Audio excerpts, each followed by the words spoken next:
변하지 않는 두 가지라는 제목으로 말씀 같이 보겠습니다. 우리가 무언가를 의지할 때 우리의 마음속엔 한 가지 기대가 생깁니다. 변화가 일어나겠지. 뭔가 변하고 어떻게 바뀌겠지 하는 기대가 생깁니다. 이 기대가 없다면 무언가를 의지할 필요가 없겠죠. 돈을 의지하면서 이걸로 좀 바뀌지 않을까. 요즘 우리나라 사람들 정말 독서하지 않는다는데 큰맘 먹고 책 한 권 사면서 이 책 읽으면 내가 좀 바뀌지 않을까. 사람을 의지할 때도 마찬가지입니다. 어떤 사람을 믿고 의지하면 나에게 좋은 변화가 생기겠지 기대합니다. 최근에 우리 교회 어떤 청년에게 자극을 줬습니다. 늘 똑같은 일상을 반복하며 힘없이 살고 있길래 야, 여름 수련회 끝나면 무슨 학원 등록해서 어떤 자격시험 도전해봐. 너 스스로에게 자극을 좀 줘라 라고 얘기를 했습니다. 사실 우리 누구나 변화를 원합니다. 밋밋한 인생 별로 좋아하지 않습니다. 그래서 뭘 배워보기도 하고 운동을 시작하기도 합니다. 여행을 가보기도 하고 새로운 사람들과 동호회도 시작합니다. 왜냐하면 계속 반복되는 일만 하다 보면 마치 자기 자신이 다람쥐가 쳇바퀴를 돌듯이 열심히 그렇게만 똑같이 살고 있는 것 같기 때문이죠. 신앙생활도 마찬가지입니다. 신앙생활이 계속 똑같고 반복되는 것만 갖고 하면 활력이 없습니다. 뭔가 새롭고 변화무쌍하고 하면 믿음 생활 재밌고 활기찰 것 같지만 그렇지 않을 때가 많습니다. 왜 그럴까요? 개인적인 이유들이 있겠지만 오늘 말씀은 우리에게 그 이유를 한 가지 알려줍니다. 바로 세상은 변하지 않기 때문입니다. 여러분, 세상은 변하지 않습니다. 꿈쩍하지 않습니다. 내가 말씀 듣고 뜨겁게 기도도 하고 하더라도 세상은 꿈쩍하지 않습니다. 1절 볼까요? 그 후에 모세와 아론이 바로에게 가서 이르되 이스라엘 하나님 여호와께서 이렇게 말씀하시길 내 백성을 보내라. 그러면 그들이 광야에서 내 앞에 절기를 지킬 것이니라. 80살이 된 모세를 하나님이 지도자로 세우셨습니다. 모세는 당연히 거부했죠.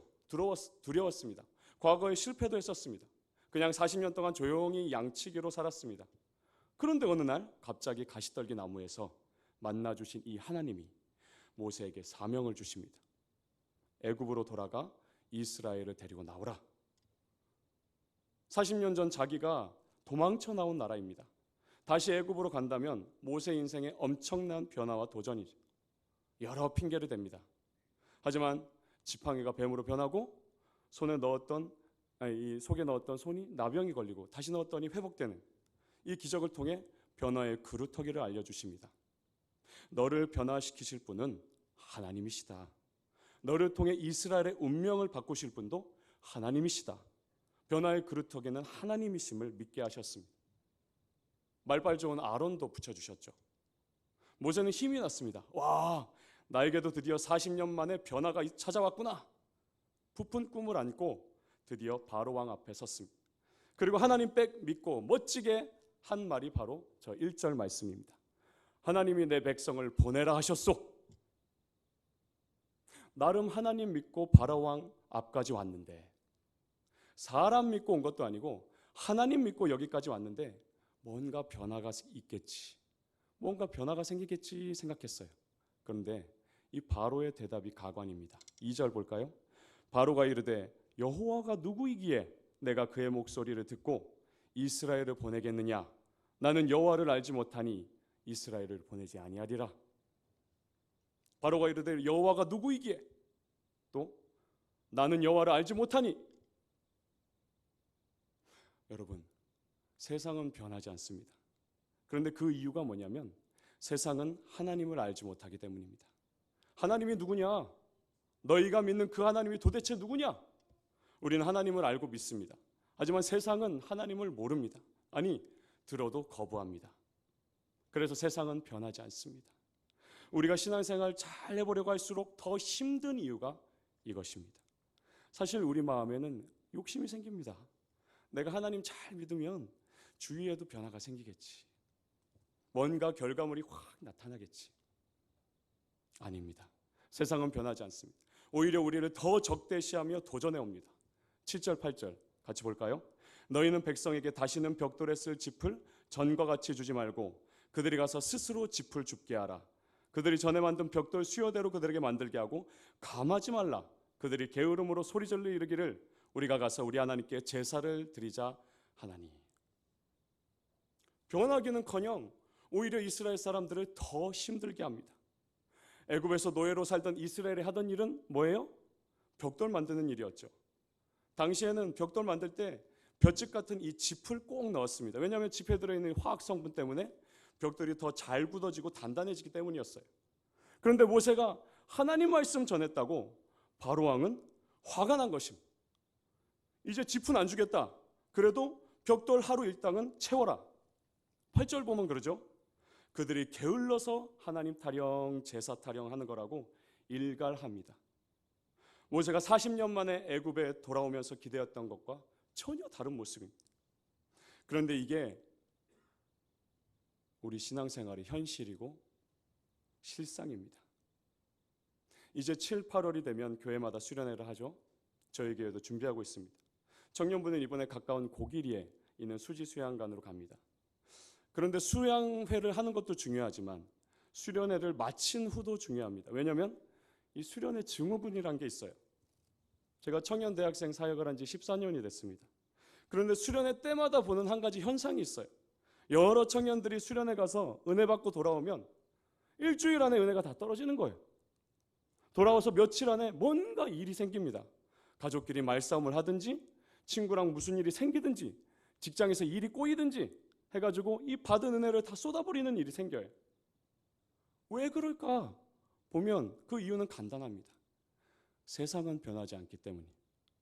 나는 2박 3일 동안 말씀 듣고 기도하고 오로지 신앙생활에 몰입해 있다가 변화받고 돌아와요. 그렇게 자기는 바뀌어 왔는데 돌아왔더니 세상은 그대로, 가정도 그대로, 직장도 그대로, 친구들도 그대로. 그래서 거기서 오는 괴리감이 있는 것입니다. 베드로 사도는 이렇게 말했습니다. 베드로전서 5장 8절 근신하라 깨어라 너희 대적 마귀가 우는 사자같이 두루 다니며 삼킬 자를 찾나니 내가 은혜 받았다고 내가 한 말씀 붙들었다고 우는 사자 같은 이 마귀가 잠잠해지지 않습니다. 그래서 수련회 다녀온 후가 중요하고 주일 예배 드린 그날 저녁 월요일이 중요합니다. 청년부에서 수련회 끝나면 수련회 소감집을 만드는 이유도 그것입니다. 돌아온 후에도 그 은혜를 기억하며 살기를 바라는 마음으로 굳이 이 소감집을 만듭니다. 하나님을 알지 못하고 믿지 않는 이 바로왕은 모세의 바람대로 변하지 않습니다. 되려 벽돌 일을 더 어렵게 합니다. 그러자 전후 사정을 모르는 이스라엘의 중간 리더들이 바로왕을 찾아갑니다. 15절 보면 왕은 어찌하여 당신의 종들에게 이같이 하시나이까? 억울한 거죠. 17절에서 바로가 대답합니다. 너희가 게으르다 게으르다. 그러므로 너희가 이르기를 우리가 가서 여호와께 제사를 드리자 하는도다. 이 이스라엘 사람들이 속이 부글부글 끓어요. 아니 우리가 게으르다니 하루 종일 벽돌 만드느라 삭신에 쑤시는데 모세 이 사람은 그냥 미디안 광야에 살지 왜 애굽에 돌아와서 쓸데없는 변화를 주도해? 그래서 길에서 모세를 만나자 이렇게 말합니다. 21절 그들에게 이르되 너희가 우리를 바로의 눈과 그의 신하의 눈에 미운 것이 되게 하고 그들의 손에 칼을 주어 우리를 죽이게 하는도다. 여호와는 너희를 살피시고 판단하시기를 원하노라. 너희가 우리를 바로의 눈과 그의 신하의 눈에 미운 것이 되게 하고, 이 미운 것이 되게 한다는 것은 원래 뜻이 악취를 풍기게 한다는 것입니다. 더러운 냄새가 나게 한다는 뜻이에요. 여러분 생각해 보세요. 모세는 하나님을 믿고 왔습니다. 그리고 하나님 말씀을 그대로 전했어요. 근데 바로 왕에게 치이고 동족 이스라엘에게도 치이게 됐으니 이 모세의 신앙이 절망에 깊이 빠지게 된 것이죠. 자기 변화의 그루터기가 하나님이었는데, 자기 믿음의 그루터기가 하나님이었는데, 하나님 왜 세상은 변하지 않는 것입니까? 힘든 직장생활 속에서도 그리스도의 향기가 되려고 하는데 왜 저들은 악취를 풍기게 한다고 나에게 말합니까? 남들은 알 수 없는 어려운 형편에서도 어떻게든 믿음으로 버텨보려는데 왜 바뀌는 건 없습니까? 그래서 모세도 탄식하며 기도합니다. 22절 23절 주님 어찌하여 나를 보내셨나이까? 주께서도 주의 백성을 구원하지 아니하시나이다. 바뀌지 않는 현실 앞에서 이것이 우리의 기도입니다. 하나님, 어찌하여 나를 이 가정에 보내셨나이까? 하나님, 어찌하여 나를 이 회사에 이 사람들에게 보내셨나이까? 하나님의 음성을 직접 듣고 기적들을 직접 체험한 모세가 이 정도였으니 여러분, 우리는 어떻겠습니까? 세상은 이렇게 변하지 않습니다. 그래서 이 현실의 벽 앞에 우리의 믿음이 흔들립니다. 근데 여러분, 변하지 않는 것이 또 하나 있습니다. 출애굽기 6장 2절을 봅시다. 하나님이 모세에게 말씀하여 이르시되 나는 여호와이니라. 나는 여호와이니라. 이 선포에는 많은 뜻이 담겨 있습니다. 나는 태초에 온 세상을 창조한 그 여호와이니라. 오직 말씀의 능력으로 모든 만물을 창조한 그 여호와이니라. 그래서 모든 만물을 다스리는 바로 그 여호와이니라. 그 말씀의 능력 앞에 모든 사람과 모든 피조물은 순종할지어다. 그 능력의 하나님이 이 모세에게 5절 말씀을 주십니다. 같이 볼까요? 5절 같이 한번 6장 5절 읽어볼까요? 시작. 이제 애굽 사람이 종으로 삼은 이스라엘 자손의 신음소리를 내가 듣고 나의 언약을 기억하노라. 그들의 신음소리를 듣고 나의 언약을 기억한다고 약속하십니다. 우리 주 하나님은 우리의 신음소리를 들으십니다. 우리가 믿는 하나님은 변하지 않는 세상 속에서 발버둥 치는 우리의 신음소리를 들으십니다. 그리고 언약을 잊지 않으십니다. 그 언약은 무엇입니까? 내가 너를 구원하겠다. 내가 반드시 너를 구원하겠다. 내가 너를 고통 속에 영원히 버려두지 않고 반드시 구원하겠다는 언약입니다. 사람은 계속 바뀝니다. 이렇게 말했다가 저렇게 말하기도 합니다. 하나님을 사랑했다가 그 사랑이 식습니다. 세상이 더 좋다고 종종 떠나기도 합니다. 그렇지만 하나님은 변하지 않으십니다. 그 언약도 끝까지 지키십니다. 애굽에서 구원받은 이스라엘은 약속의 땅으로 갑니다. 하지만 거기서도 하나님을 계속 멀리합니다. 눈에 보이는 우상이 더 좋았습니다. 하나님이 계속 경고하셨어요. 눈에 보이는 걸 쫓아가지 말아라. 그건 결국 먼지를 잡는 거다. 하지만 돌아오지 않습니다. 이제 대놓고 성전에서 다른 우상에게 제사를 드립니다. 1957년 이스라엘 근처에서 유적을 발굴하다가 사마리아의 여호와와 그의 아내 아세라라고 써있는 토기가 발견이 됐어요. 황당하죠. 여호와를 숭배한다면서 아세라 신이 여호와의 아내라는 것입니다. 와이프라는 것입니다. 이 타락의 우상 숭배에 끝까지 갔던 북이스라엘의 모습이 유적을 통해 발견이 된 것이죠. 이쯤 되면 포기할 만도 하잖아요. 그렇죠? 하지만 하나님은 끝까지 언약을 기억하셨습니다. 호세아 11장 8절 9절. 에브라임이여 내가 어찌 너를 놓겠느냐? 이스라엘이여 내가 어찌 너를 버리겠느냐? 내 마음이 내 속에서 돌이켜 나의 긍휼이 온전히 불붙듯 하도다. 내가 나의 맹렬한 진노를 나타내지 아니하며 내가 다시는 에브라임을 멸하지 아니하리라. 이는 내가 하나님이요 사람이 아님이라. 그렇게 기다리시고 그렇게 인내하고 그렇게 참으셨지만 이스라엘은 하나님을 떠났습니다. 사람이라면 벌써 포기하고 죄다 심판했을 것입니다. 하지만 하나님은 고백하십니다. 내가 어찌 너를 놓겠느냐? 어찌 너를 버리겠느냐? 널 향한 긍휼이 내 마음에 불붙는 듯 하도다. 왜 널 포기하지 않느냐면 내가 하나님이요 사람이 아니기 때문이라. 이 언약은 예수 그리스도를 통해 완성하셨습니다. 하나님께서 십자가에서 이 언약을 완성하셨습니다. 우리를 고와 같이 버려두지 않고 반드시 구원하신다는 약속을 십자가에서 완성하셨습니다. 자기 하나뿐인 아들을, 자기 생명처럼 귀한 아들을 이 언약을 위해 내어주셨습니다. 창세 전부터 하나님과 함께 모든 만물을 창조하고 다스리시던 예수께서 그 모든 영광과 그 높은 보좌를 버리고 이 땅에 오셨습니다. 그리고 우리가 죄 아래 신음하며 부르짖는 소리를 들으시고 기꺼이 십자가에 오르셨습니다. 우리의 죽음을 가져가시고 자기의 생명을 우리에게 주셨습니다. 예수님의 부활로 이 생명은 영원한 생명이 되었습니다. 십자가에서 완성하신 이 하나님의 사랑은 지금까지 변한 적이 없습니다. 앞으로도 영원히 변함없을 것입니다. 여러분, 이 약속은 우리가 읽은 출애굽기 6장 6절 7절에서 굉장히 구체화됩니다. 같이 한번 읽어볼까요? 6절 7절 시작. 그러므로 이스라엘 자손에게 말하기를 나는 여호와라. 내가 애굽 사람의 무거운 짐 밑에서 너희를 빼내며 그들의 노역에서 너희를 건지며 편팔과 여러 큰 심판들로서 너희를 속량하며 너희를 내 백성으로 삼고 나는 너희 하나님이 되리니 나는 애굽 사람의 무거운 짐 밑에서 너희를 빼낸 너희 하나님 여호와인 줄 너희가 알지라. 여러분, 이 짧은 2절 안에 너희라는 말을 8번이나 반복하고 있습니다. 무슨 뜻이에요? 이 구원이 바로 너희를 위한 구원이라는 것입니다. 구원의 주체는 하나님이시지만 그 수혜자는 바로 너희라는 것입니다. 당시 수많은 우상신들이 있었지만 구원할 능력이 있는 참신은 오직 여호와뿐이고 그에게 선택받은 너희가 바로 그분의 백성이라는 것입니다. 애굽의 노예살이를 끝내고 출애굽하는 사건을 대부분 학자들이 이렇게 해석합니다.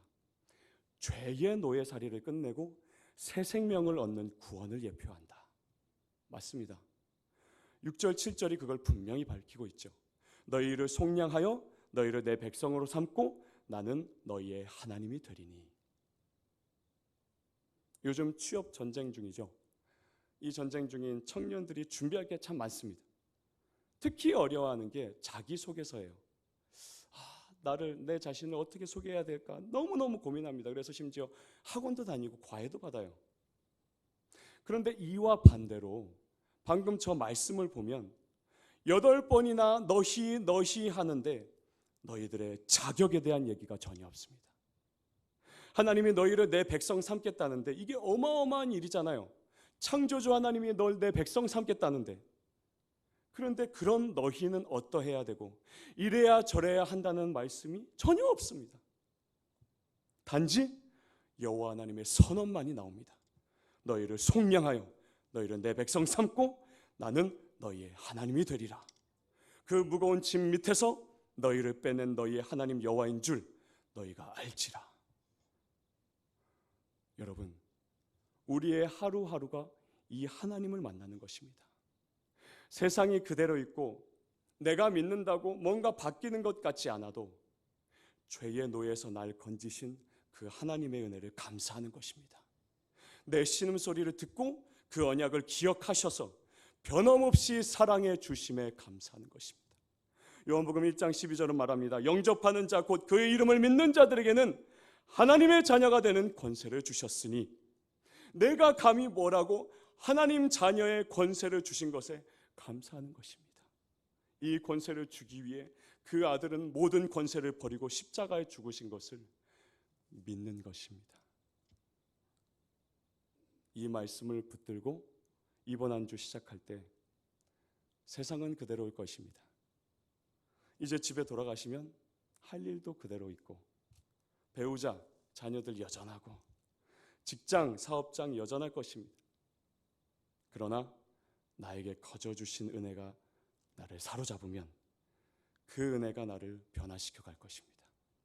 그리고 나를 통해 세상을 변화시켜 가실 것입니다. 함께 기도하겠습니다. 하나님 아버지, 오늘 이 짧은 말씀을 통해 변하지 않는 2가지를 우리가 보게 되었습니다. 하나님, 모세가 은혜 받고 믿음으로 담대하게 바로 왕에게 찾아가서 하나님의 말씀을 전했지만 꿈쩍하지 않습니다. 바뀌지 않습니다. 오히려 상황은 더 안 좋아졌습니다. 그러나 변하지 않는 또 한 가지가 있음을 우리가 깨닫게 됩니다. 그것은 바로 우리를 향한 하나님의 사랑입니다. 우리를 향해 약속하신 하나님의 언약입니다. 우리를 반드시 구원하겠다고 약속하신 그 하나님의 약속이고 하나님의 말씀입니다. 우리가 이번 한 주도 이 말씀을 붙잡기를 원합니다. 세상은 여전히 있고 때로는 우리를 향해 더 악하게 다가오더라도 우리의 믿음이 흔들리지 않게 도와주시옵소서. 하나님 아버지, 우리를 자녀 삼아주시고 우리에게 자녀된 특권과 권세를 주신 그 하나님의 은혜를 이번 주도 붙잡고, 하나님 아버지, 많은 것을 우리가 알지는 못할지라도 이 한 말씀을 붙잡고 변하지 않는 하나님의 은혜가 내 마음에 강같이 흐르며 변하지 않는 하나님의 사랑, 십자가에서 완성하신 그 사랑이 내 안에 충만함을 믿고 믿음으로 승리하는 이번 주가 되도록 동행하여 주시옵소서. 예수님의 이름으로 기도합니다. 아멘.